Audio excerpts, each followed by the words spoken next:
Hello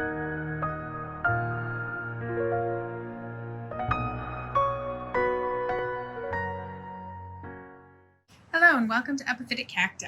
Today I figured we would just float around in the garden and look at things that are doing amazing things right now. So in front of us we have Rhipsalis pittieri, and it is just growing and growing and growing. And just look at all of the new growth, and you can tell that the new growth is new growth because it's kind of it's a brighter green. It's kind of a fluorescent green. It's absolutely just fantastic how much this plant is growing. This is one of my favorite Rhipsalis. I'm a real sucker for the Rhipsalis that grow like this. I just absolutely love the way that they look. They're so interesting. Just so fantastic. I mean, look at all this. It's just growing and growing and growing and growing and growing. So cool. It's so crazy and it's so long. So I had started this from 2 cuttings. I think it was 2 years ago. If you want a general idea of how quickly Rhipsalis grow, some are faster, some are slower. This one is Rhipsalis paradoxa.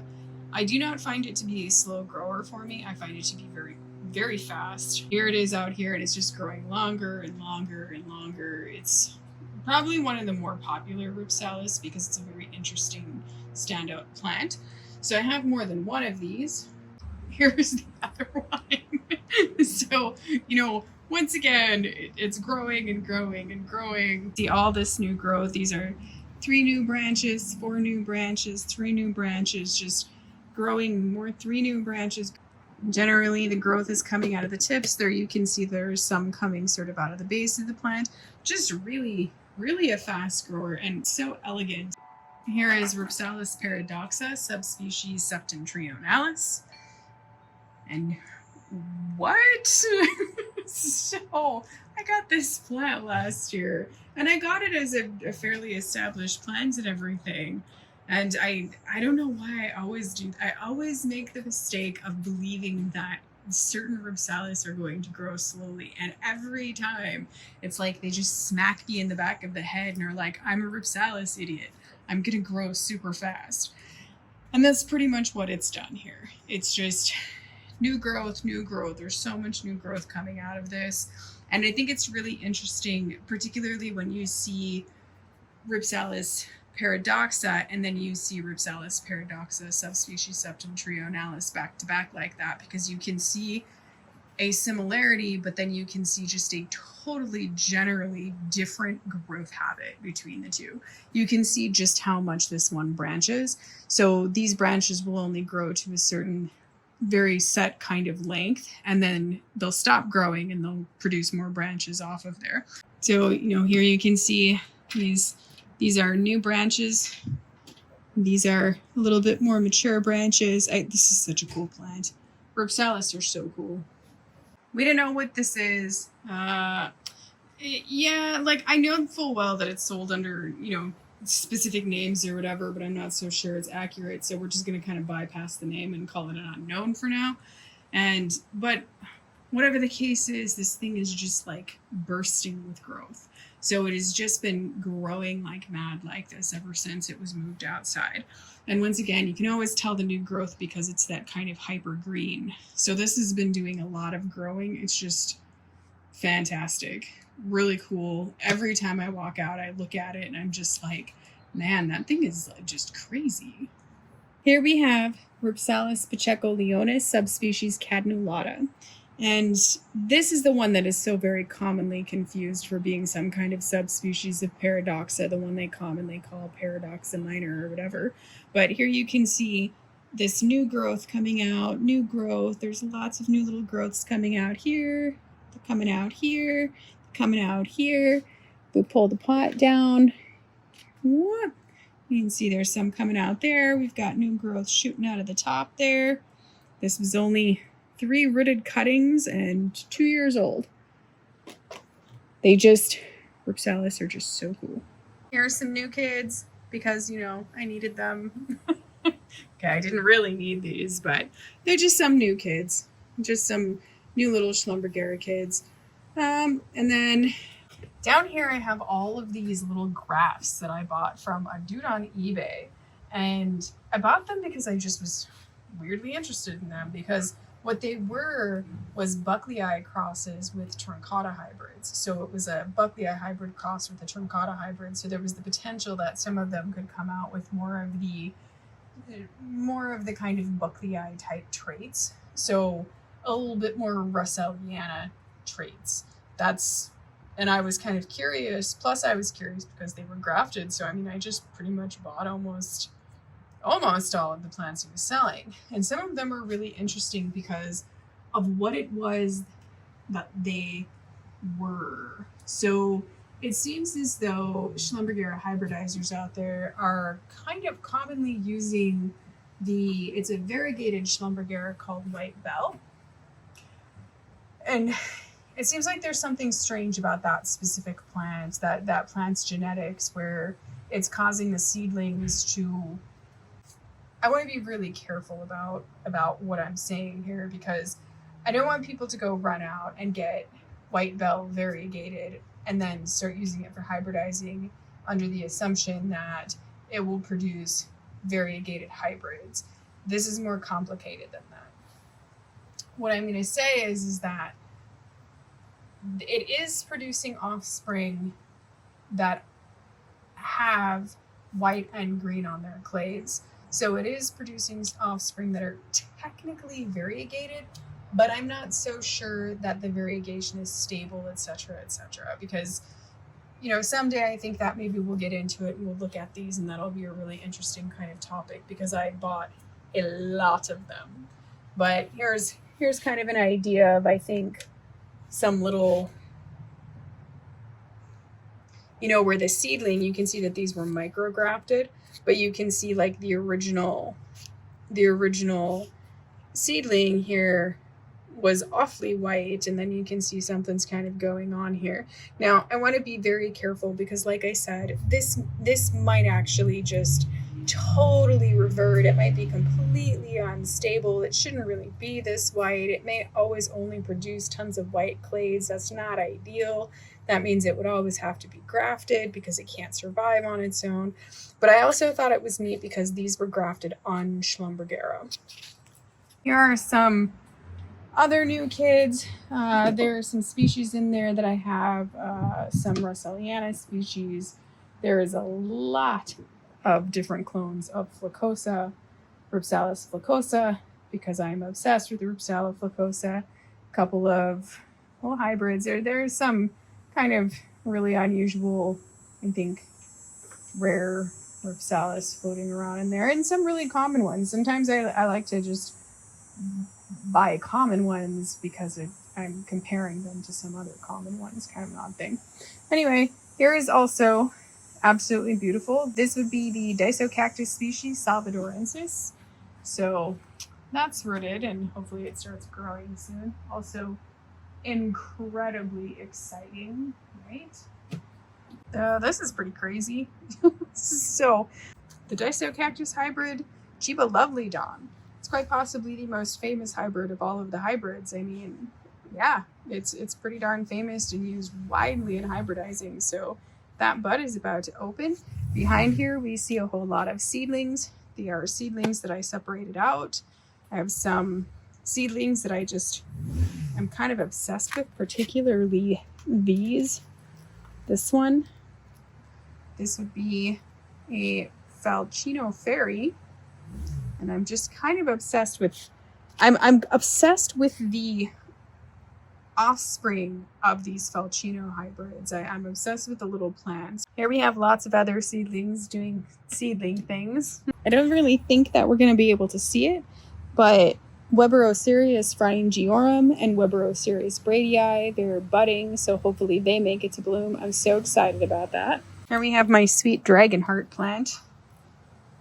Yeah, isn't that a doozy? Yeah, dragon heart is just, I love dragon heart. I am extremely excited about this. So let's see if I can get those out of the way there. So see this guy here? So excited about this because this is Rhipsalis pacheco-leonis. It's the standard one. It's literally subspecies pacheco-leonis. So I'm really excited about that because it took a while to root, but it is finally rooted and it has new growth. So it's got like all this new little growth here. And I think it's so cool because you can see like how it doesn't have real prominent chaining on it. So cool. I am so excited about that plant and I'm so excited to see it root. Fantastic. These guys here, I don't even know what's going on. Yeah, like such a crazy thing happening. This one's Rhipsalis hoelleri, and this one is just one of these ones that gets like these real long spaghetti branches, real beautiful. It's one of the only Rhipsalis that has more pigmented flowers, and it is just growing. I mean, look at all of the growth that it's putting out. And I have more than one of these, and all of these are kind of doing this right now, just splurting out all of this new growth. I'm so excited. That one's just branching off. That one's just living a special kind of life, I guess. Look at how crazy that is. Just so cool, so fantastic. And then next to it, we have Lepismium lumbricoides. This once again, I think is one of these things. If somebody had told me that this plant grew really quickly, I'd be like, I don't believe you. And then I would be wrong. Look at this. These are like 4 new branches that are coming out. And look at how funny they're coming out like right out of the side like that. I love it. I just love it. And there's just new growth. Just so much is happening here. New growth. It's just, look at that. Just trying to shoot off even more branches out of the tip there. And it's just like wildly growing. And there's another one that's over here that's just doing the same thing. I mean, this is new growth. Look at this weird cluster of new growth. So it's growing here, here, here. It's growing there. This just has this hot mess of just these long, crazy, kooky branches. And then it's just growing wildly. It's just so fantastic. I love it. Here we can also see another Rhipsalis paradoxa subspecies septentrionalis. And again, look at all that new growth that's coming on there. It's just so much new growth. And that guy was started from 3 little cuttings, I believe, last year. So again, it's just, Rhipsalis are such fantastic plants because they're fantastic in so many different ways, but genuinely because they grow so quickly.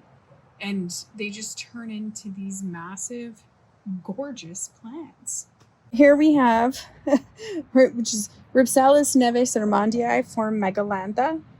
And look at all this new growth that's coming out. Same thing, like I got these, I believe I got them last year. And they're just, blam, just growing and growing and growing. I think we have, there's more Rhipsalis paradoxa subspecies catenulata in here growing new branches. It's just so much excitement happening here. This plant right here, I was so excited to get. I'm so very excited about this. This would be Lepismium holusianum. Now, not to be confused with Lepismium holusianum form Rignellii. They shouldn't be confused with each other because this one, they are different. They do look different. They do grow a little bit different. They even feel a little bit different. And the blooms on this one, they will have a reddish throat. So I'm really excited to have been able to finally get that plant. It took a while. This guy right here is something pretty special. It's a weird growing plant. So I mean, really and truly, this guy has put on so much growth here. And hopefully, yeah, we can see it. He's a very strange plant. So that one is Pfeiffera parisiensis. I have no idea if I said that right, but it has put on so much growth this year. I started from just a little tiny plant. I don't believe that this is an easy plant to bloom by any stretch of the imagination. I believe that Pfeiffera parisiensis is kind of hard to bloom. It's very rambly, it gets very big, it just kind of grows all over the place, and I believe it needs a substantial amount of light to bloom. I remember how funny this was. So this is Rhipsalis pentiptera, and I remember that I never really wanted this plant. I was like, meh, that plant is whatever. And then it was really funny because I got it as like it was either a freebie, an extra, or just like in a collection that I picked up from Horticult LLC. And, you know, I was like, I kind of like this.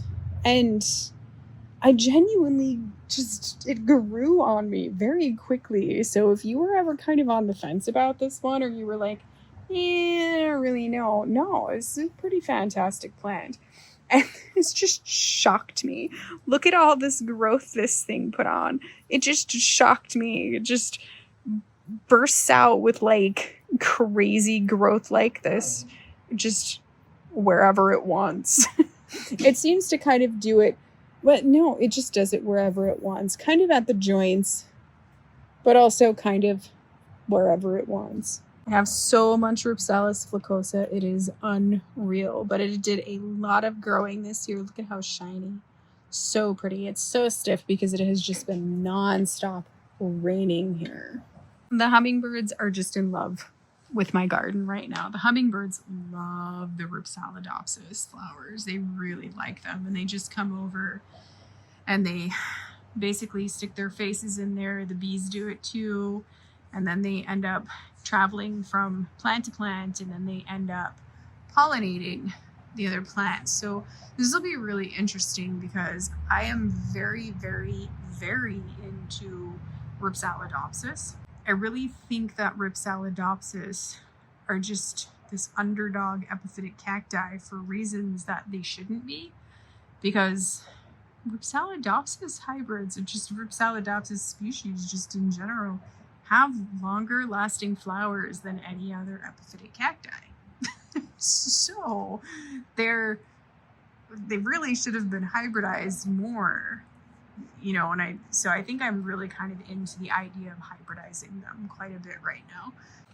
Here is some craziness. So this plant already bloomed this year. Bloomed earlier in the season.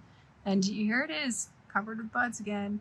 This was supposed to be the Disocactus hybrid Chardonnay twist, but it has never ever bloomed with a double flower. So I'm not sure if it is, or if it's possible that there's just something funny about my growing area, because I have noticed that a lot of plants that should be producing double flowers don't always produce them here. So, I'm not real sure about that, but what I do know is that it is definitely trying to bloom a lot. My favorite Disocactus hybrid, this just gorgeous, gorgeous unknown. It's finally finished blooming, but you know, I just love this hybrid. I love everything about it. I love its growth. I love how the growth comes out and it's kind of waved like that. It has that red margin. It is the one plant that I truly allow to just get gigantic. Here's another one that already bloomed, but is going to bloom again. So this one is supposed to be the Disocactus hybrid Lady of Mars. Jerry Mattiats is the hybridizer. He's my favorite hybridizer because I have a real soft spot for the Mars hybrids. And this year I was so excited. I was so very excited because Lady of Mars and Master of Mars bloomed at the same time. So I tried to cross them and we'll see what happens there. But it bloomed earlier in the year and it's blooming again. So that's pretty cool.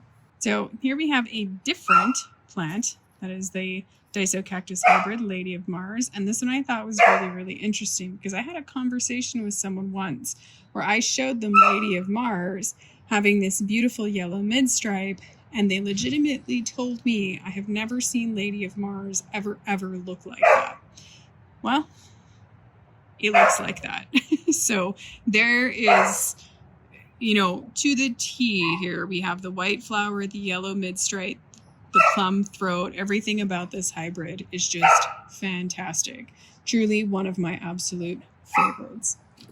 Here we have the hybrid Stern von Erlau, and a lot of my seedlings that are growing up here and getting bloom size, they are the offspring of Stern von Erlau. Stern von Erlau was the mother and the father would have been just a natural pollination. So very interesting.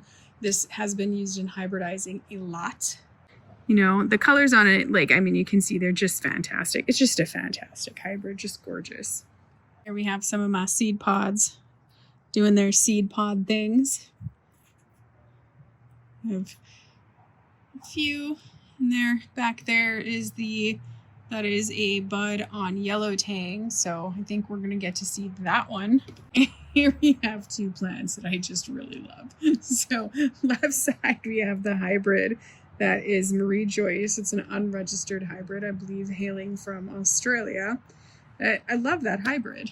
You know, I feel like this hybrid does not get the like proper sort of recognition that it deserves. First off, this is its second blooming, and it has these flowers that are just so weirdly colored. You can kind of see how like the flower tube is kind of this weird like fuchsia-ish, and then it's kind of like the outer petals are kind of this reddish, but then the inner ones are kind of this fuchsia-ish pinkish. I don't know, that hybrid is really cool. I really like it. I like the way that it kind of grows a little bit more upwards, and it's just so prolific for blooming. It just blooms and blooms. It's great. And then on the right side of this, we have Selenocerius Workley, and I love that plant. It's got a beautiful bloom. It's never bloomed. I don't care if it ever blooms. I just love that plant. Look at how weird it is. It's just like, I'm just gonna grow out super weirdly and do crazy things. I just love that plant. Here we have a bunch of grafts of what has become, I think, a overnight sensation here. It's become very, very, very popular recently, and it's become more available recently in the United States. Schlumbergera lutea, subspecies Variegated. And I mean, I love the plant. I love the way it blushes. I like getting these little grafts. I have several of these. I've got more of them inside that I keep inside growing in kind of a semi-hydro thing. Just love them. Just fantastic. Doing a lot of growing right now. Yeah. See, you can see all the new little growths coming off of graft. Just fantastic. Super cool. This guy's been catching my eye lately. So this I got from, I believe, Cacti and Hage. I think it might have been last year.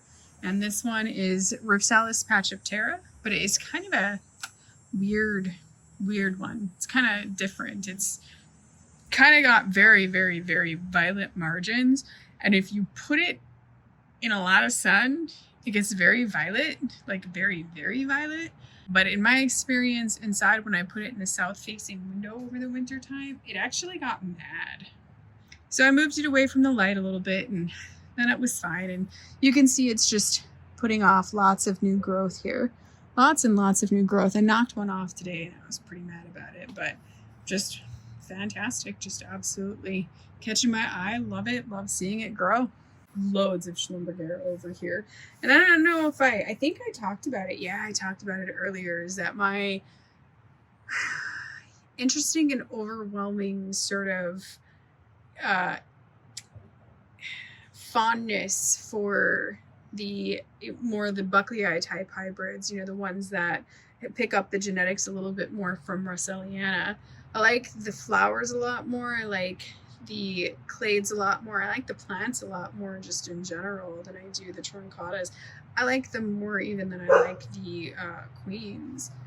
Queens have really beautiful flowers, but I really am just so taken with the Buckleyi type plants, and I'm just in love with them.